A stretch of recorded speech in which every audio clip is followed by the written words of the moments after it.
welcome to the Talking Crop podcast. My name is Kathryn Seebruck, and I'm a commercial agriculture educator with University of Illinois Extension, serving Daviess-Stephenson and Winnebago counties. Talking Crop is a row crop production podcast with episodes occurring every other week during the growing season between May and September. In each episode, I bring on a guest speaker to discuss topics related to their areas of expertise. In today's episode, which is the final episode of this season, I'm joined by Dr. Salah Issa, an assistant professor with the University of Illinois Agricultural and Biological Engineering Department, and an agricultural safety extension specialist.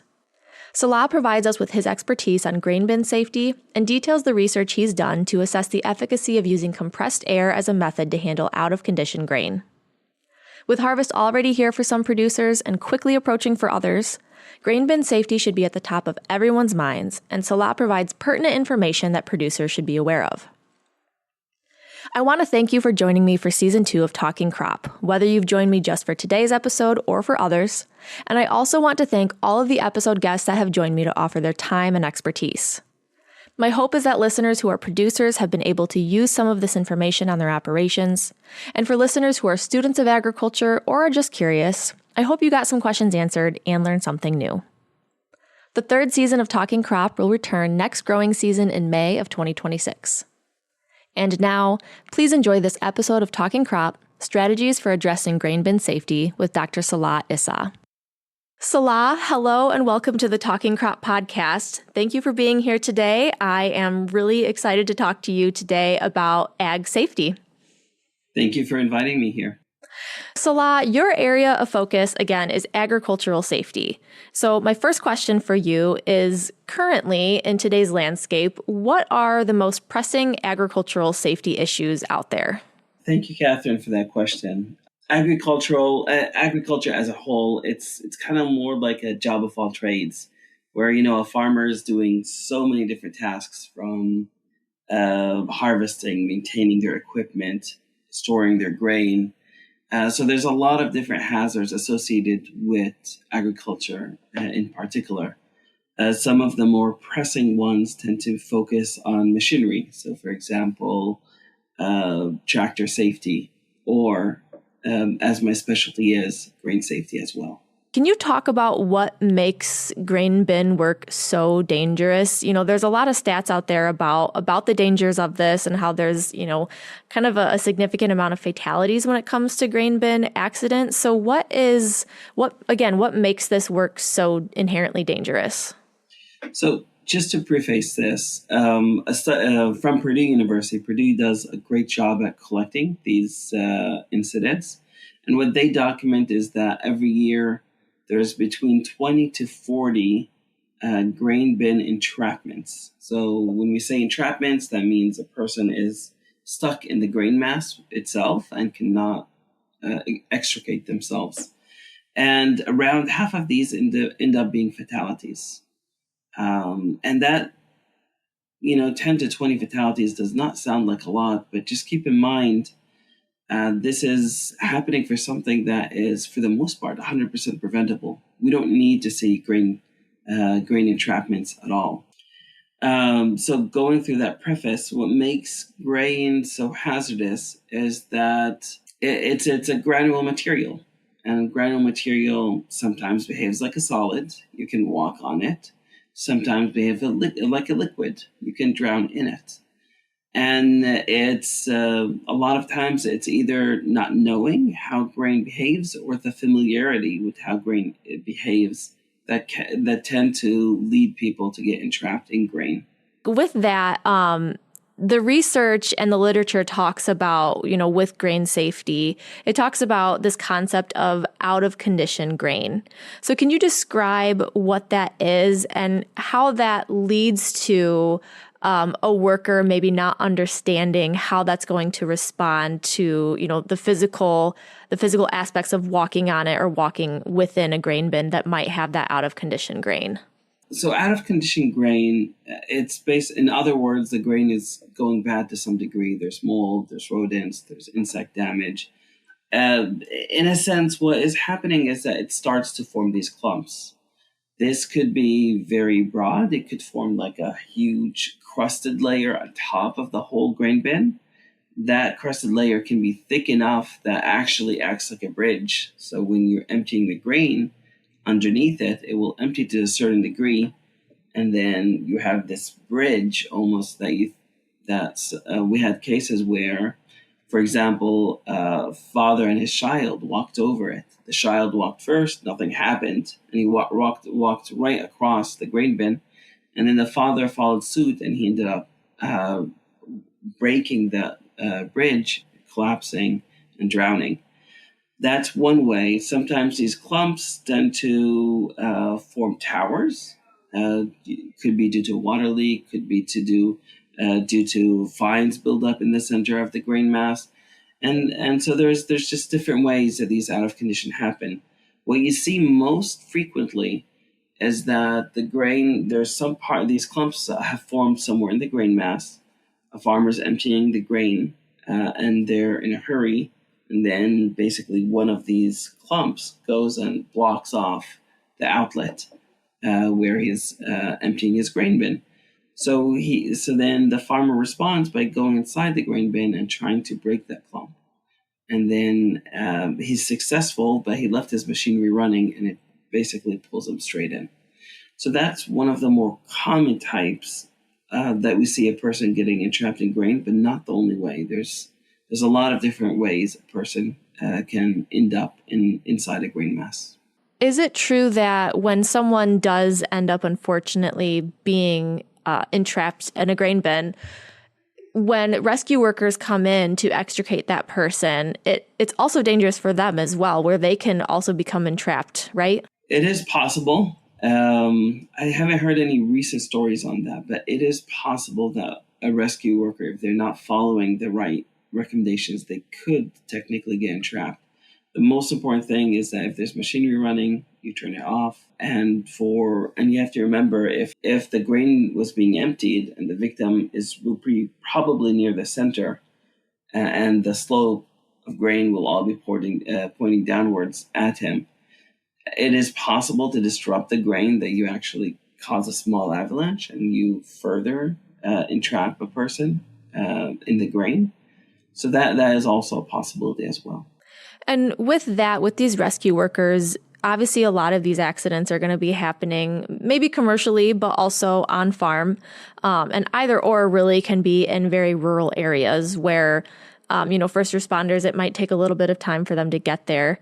So are first responders, are they especially trained for these extrication practices? There's been a lot of training efforts that occurred over the last 10 years to train rescue personnel on how to rescue individuals entrapped in grain. That training involves a lot of aspects: how to drain the grain, for example, from a grain bin, which that includes cutting along the sides of the grain bin, so the grain kind of drains outwards. It includes using some sort of device where a tube that you put around a person that basically allows you to drain the grain from the tube and then you rescue the person. So there's quite a lot of training that has been happening or has happened in the past for firefighters on it. And a lot of rural firefighters nowadays, I've heard quite a few of them already have the tubes necessary to rescue a person. That's great. Yeah, that's, I'm sure, those individuals are very knowledgeable about, the areas that they live in and what kinds of accidents typically occur. So it's a good thing that they get trained in that and then have the equipment on site to be able to handle those emergencies when they unfortunately happen. So what kind of strategies can be used for a worker, whether it be a farmer or someone in a commercial operation? What kind of strategies exist that can be used to remove this out of condition grain that can cause these kinds of accidents? Obviously, we know they happen, so I'm sure there are tools around and available in order to, to break up, like you said, these clumps, to make sure that getting into the grain bin isn't something that's completely necessary. So I like this question, and I'll tell you why. Because first of all, even if you're taking really good care of your grain, things happen, and it's possible that you still will have clumps forming that will clog your grain bin. the best thing that you could do is prepare for that. There's a lot of solutions, either simple solutions or solutions on the market already that you can implement to protect your grain. For example, you can buy something called a plug buster that you put it right on top of the auger outlet that can then be used. That is, and it's this plug buster attaches directly to the sweep auger system in the bin, and it will break up any clumps that are right above it, and that will take care of the problem. You could build in simple rodding devices. Either you can put rods right on top of the gate, so as you open and close the gate, it can break those clumps. Or you can build a rod that extends to outside the grain bin that you can control in either X or Y direction. You could alter your sump, make it larger. You could also purchase or get some robotics. So, for example, Grain Weevil, they have this small robot that you put in a grain bin, and it can basically even out the grain as you're filling it and make sure that it evens out all the fines, which kind of reduces the chance the grain goes bad. Or it can help before you unload it, you put it in, and it can basically go over the surface and break any clumps that there is as well. So there's a lot of things that you could do to prepare in advance. Unfortunately, we all end up in the circumstances where we're not ready for it. And if you end up in a circumstance where your grain bin is clogged and you need to access your grain, there's a couple solutions you could do. If you have towers there and you know that you have time, you could try turning on the aeration fans for a long time, and through constant supply of air, it can reduce the moisture and break up the clumps. You could use grain if it's on the side and not directly on top of your sump. It's just possible to use the grain itself, use the force and the pressure of the grain itself as you're pouring it down to break those clumps down. That's possible. In addition, you could use rodding devices, but from outside the grain bin, that you have to be really careful if there's any power lines there as well. You could also use some force-based solutions. For example, you could use compressed air. You could remove your auger system, put a pipe down in there, and with compressed air, you can try to push air through and break those clumps right at the gate. Or lastly, but not least, you could. There are companies that, as a service, will bring a bin, what they call a bin whip, which is basically, it looks kind of like, it operates similar to when you're clearing a sewage pipe, and it just rotates all around, and you could use that to break up any large towers or other structures in the grain bin. So it sounds like there's a lot of options out there available to workers and farmers to be able to handle these situations as they arise, which is fantastic. And I really like what you mentioned about how you want to prepare for these things ahead of time. So you don't want to be caught in a situation where you have, out of condition grain and you have a clump or a clog and you need to get it fixed, and you either don't have the tool available to you, or maybe on the worst side of things, you don't even know where to start to get that taken care of, especially externally. I was, as you're talking about these different strategies, I noticed most, if not all of them, had to do with either, with the robot that's not a person inside the bin, it's a machine, or everything else, the person is doing some sort of work outside of the bin.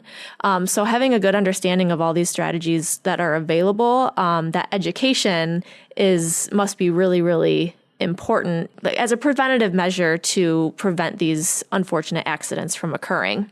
And so with that, I wondered, you mentioned there's a lot of strategies, and I'm sure that there's a lot of training from, like OSHA or other cooperative extension services outside of course, Illinois. There's extension in every state. So even with all these strategies and even with all this training and this education, why do you think that these accidents still occur? I have to point out that a lot of the trainings that at least I've seen or participated in tend to focus on here's a problem and here's how to avoid it. But they're not really addressing, okay, you're stuck and now you have a clump that is inside your grain bin. You can't get out your grain. What do you next? A lot of times the answer tends to be either hire somebody else or don't enter the bin. And those two solutions are not necessarily solutions that farmers will pick immediately, right? Not entering a bin, well, the bin is clogged. It's sometimes the easiest way is to enter the bin to see what the problem is. Hiring external services, that's expensive. That's probably one of the last steps to do. And it's only in extreme cases when the grain is really bad. So usually there's not necessarily a lot of training. I would say a lot of these solutions tend to be word of mouth on what to do. What I did in this case is I sat down a group of experts together and farmers, and we just brainstormed to see any solutions that they've heard that actually succeeded. And that's where I generated this list. So I would say a lot of reason why it's because it's expedient. Your grain is clogged. You have your grain wagon right there. You want to fill it up right now. The fastest solution is going inside the grain bin, leaving it running so that you can tell that you broke the clump and just try to break the clump. It is the fastest solution, but definitely not the safest, not safe solution. So with new grain bins, as they're being constructed, do they come equipped with tools to handle this out of condition grain to, prevent people from having to get in the first place at all, or buy any extra tools or undergo any other extra methods to be able to handle out of condition grain? It really depends. There are solutions, there are ideas. Some ideas is how the floor is structured. There's a lot of different solutions in place. Are they default solutions if you're purchasing a new grain bin? I'm not certain, and I don't believe so. A lot of it really depends.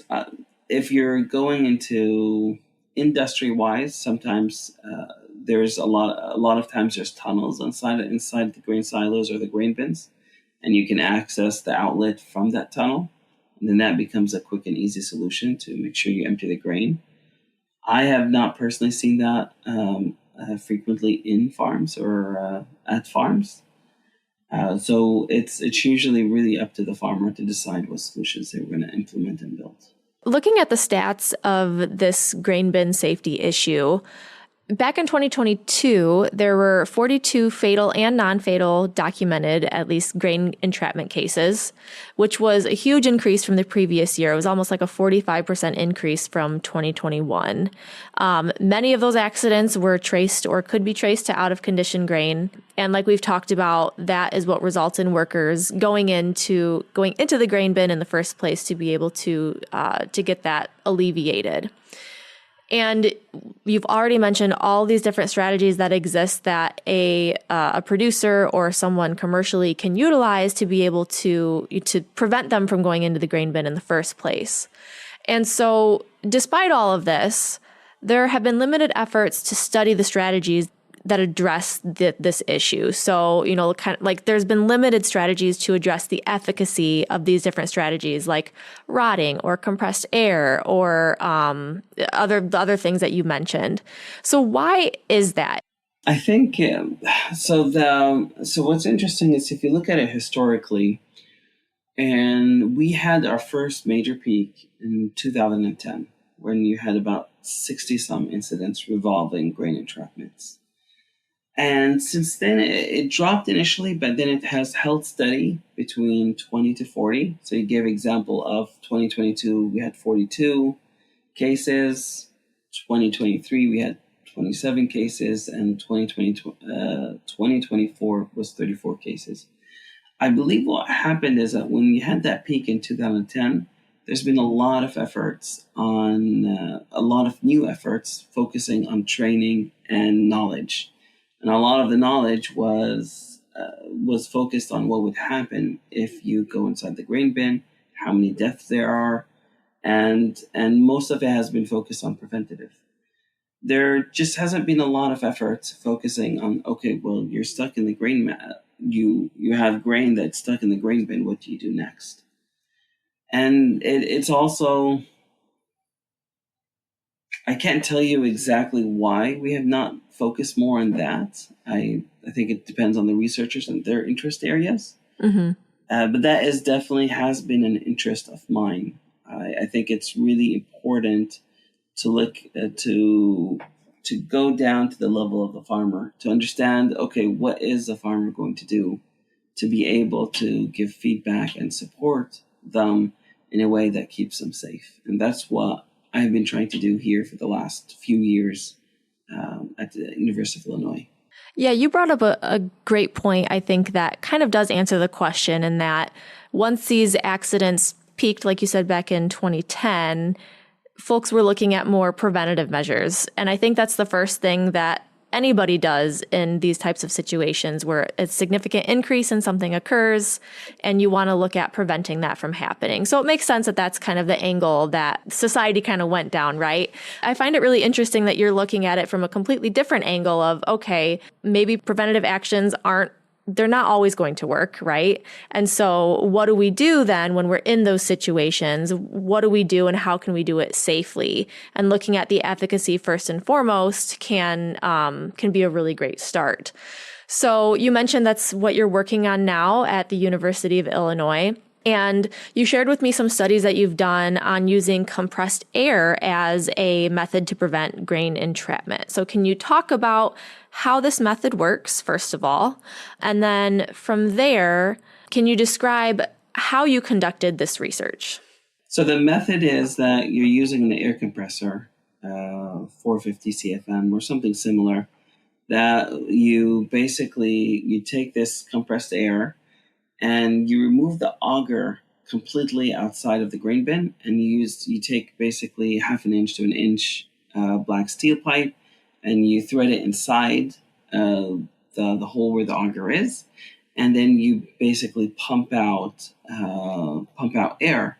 And the idea is that the air, with such force, it can break up the clumps, free up that space, and then you can remove it and put the auger back in and continue to empty your grain. So this is not necessarily, this is something that is done and has been heard of. What was interesting to me, so when I started at the University of Illinois, there was an article written by one farmer, his name was Guy Mills, that tested this as a solution and found it really successful. And I was in a meeting with other grain safety experts, and I remember they're all basically talking about how this is a bad idea. And in my mind, I was thinking, well, this is where the farmer is looking for the solution. Instead of saying this is a bad idea, why not test it out and understand how it works and understand what are the safety implications or safety requirements you need to take to test this idea. And so that's really how this project was born. That's really fascinating that you are meeting that farmer where they're at instead of, dictating what should be done. You're looking at, okay, what are they doing? And let's test to see if it's effective and maybe how we can potentially, make it safer. And so how did you conduct this research? I looked at your paper a little bit, and it looks like you had first some pilot studies and then more of a large scale study. So can you talk about the difference between those two and why you start with a pilot study before you go into a large scale? So the first thing that we wanted to test, so we had a lot of different questions. Does the pressure matter? How much air you're going to push it? Is a shop vac enough? Does it provide enough pressure, or you need to get an air compressor? We were interested in saying, okay, so the farmer in this case just used an open pipe. He also recommended crimping the pipe at one end and using that as well.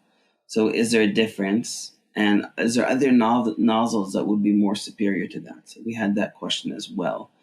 Then the third question is that does it matter how hard that grain is or that clump is? So we had all these set of questions that we were asking about it. And so that's why we started with a pilot. So we put a call asking, hey, if anybody has grain clumps, to send this to us. And we received quite a few. And so we put them in this makeshift box, and then basically we tried the shop vac, the shop compressor did not make any impact at all. then we tried the air compressor. And we tried 5 different nozzles. 3 of them are just simple solutions. One is just an open pipe. And the second solution where we crimped it, kind of like what the farmer did. The third one, we basically brought a cover, we covered it, and we drilled a very tiny hole inside that cover to see if that more targeted approach works better. And then we also bought 2 different nozzles that are used commercially as well. And we found out that either the crimped or the open pipe tends to work the best. And so that's what we found out from our pilot. And we found out they have somewhat of a linear relationship with the hardness. So the softer the clump, the easier it is for them to break it. And then beyond that, we did a larger scale experiment where we went into some small grain bins that we had on site. And we basically created these columns, 4 foot by about 1.5 to 2 feet wide, where we filled it with grain. We wet the grain and let it sit for basically about 6 months so that it forms these clumps.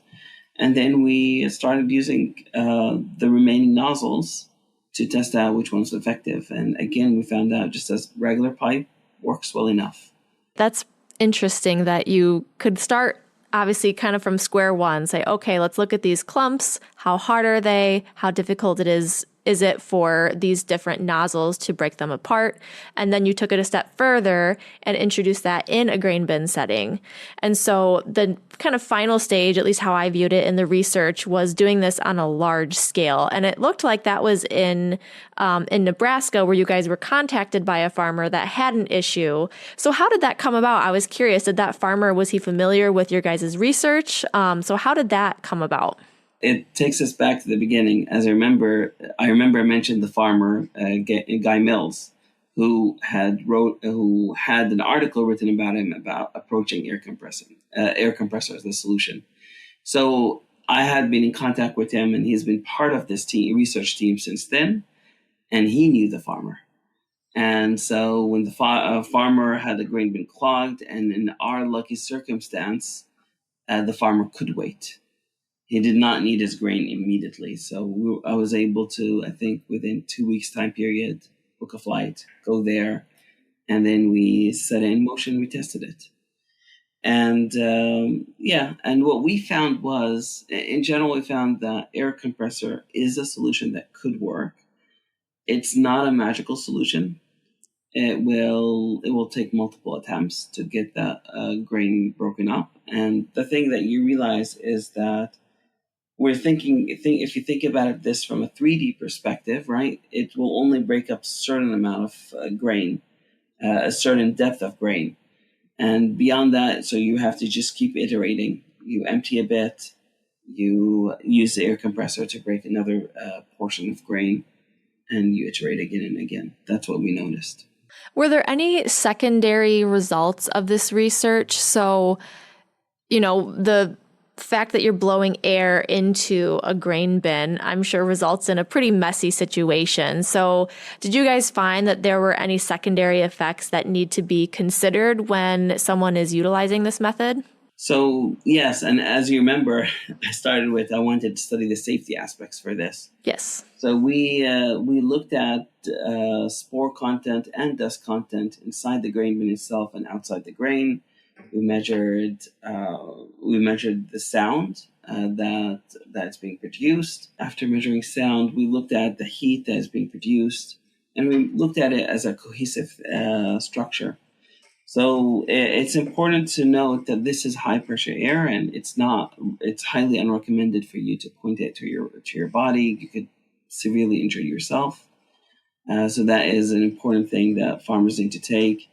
The grain does, as you're emptying it or clearing the auger tube from grain, it does fly directly at you, and it's not too painful, but if it gets in your eyes or so on, it could be really, it could injure you. So there's a strong recommendation of wearing a face shield when using compressed air. We found out that there is very high concentrations of spores and dust in the grain mass. When it comes to dust inside the grain bin itself, it tends to settle fairly quickly, so it would settle within 5 minutes. Outdoors, again, it will produce a dust cloud, and which will settle really rapidly, especially if there's any wind movement. However, it's important that you stay safe, you wear proper masks, some sort of respirator at N95 is what we recommended. In addition, there are spores that are going to be flying around, so this is really recommended to stay safe and stay healthy as well. The pipe itself that's pushing out the air will heat up eventually, and it's important to wear basically heat-resistant gloves as you're operating that pipe. Sound, the sound will exceed 100 dBA. So it's important to wear hearing protection. We notice the sound exceeds more often when you're trying to clear the grain, using compressed air to clear the grain mass than necessarily when you're trying to break it up. But that's all important safety considerations. The last thing I would note that since a dust cloud does form as you're clearing it out, that dust can get on fire. So it's important that the air compressor be grounded and keep it away from this operation. It's really fascinating to consider that there's all these secondary aspects that should be considered. And, you want these alternative practices to entering the grain bin to be safe, to be sure, but it's very important to understand that, like I said, there are those secondary aspects of it. I was at an event just a couple days ago where there were some drone operators, and they had a couple generators that they were talking about how it's really annoying because after a while, just the sound really gets to you. And I thought, oh man, that must be kind of a safety issue in terms of their hearing. So listening to you talk about those aspects with this compressed air method is really interesting. And I think something important to highlight for people that might think that, you don't stop at that new method. You have to consider those extra effects that might have a safety aspect to be considered as well. Absolutely. And so I wondered, Salah, what are some future research endeavors that you're looking at here? Are you going to do more work with this compressed air, or are you going to be looking at some other alternative strategies and kind of identifying their effectiveness and those secondary aspects, or kind of what else are you guys thinking of looking at going forward? Yeah, so actually with this project, we ended up buying an air compressor for our own university. So we have one here. And we're definitely willing to go and test it out further, this solution further and hone it in more and when and where and how it's effective. In addition, we're very interested to know that, so some of the solutions I talked about, for example, that rodding, where you set up the rod and you're outside of the bin, you're pressing, and so you can push the grain. A thought is that could we actually basically take a pipe directly all the way to the outlet, and this way, as you're emptying, you're pushing in compressed air so that it can break up any clumps as it's going down. That is just another area to explore as well. And then lastly, there's a lot of different solutions that, like I pointed out, a lot of different that being practiced by farmers or other industry. It'll be interesting to explore these options as well and see how effective they are. Yeah, it'll be interesting to hear what you guys come up with and the results that you generate going forward. So, Salah, I have one final question for you before we end today. As an ag safety expert and specialist, what is your biggest piece of advice to farmers when it comes to on-the-farm safety? I think I would say that don't take shortcuts. A lot of the grain safety issues, you could easily say that grain entrapment is 100% preventable. Nobody needs to drain in grain.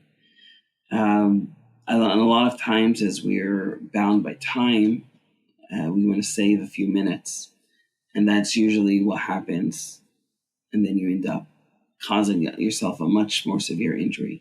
So that's what I would say. Don't take shortcuts. safety is important.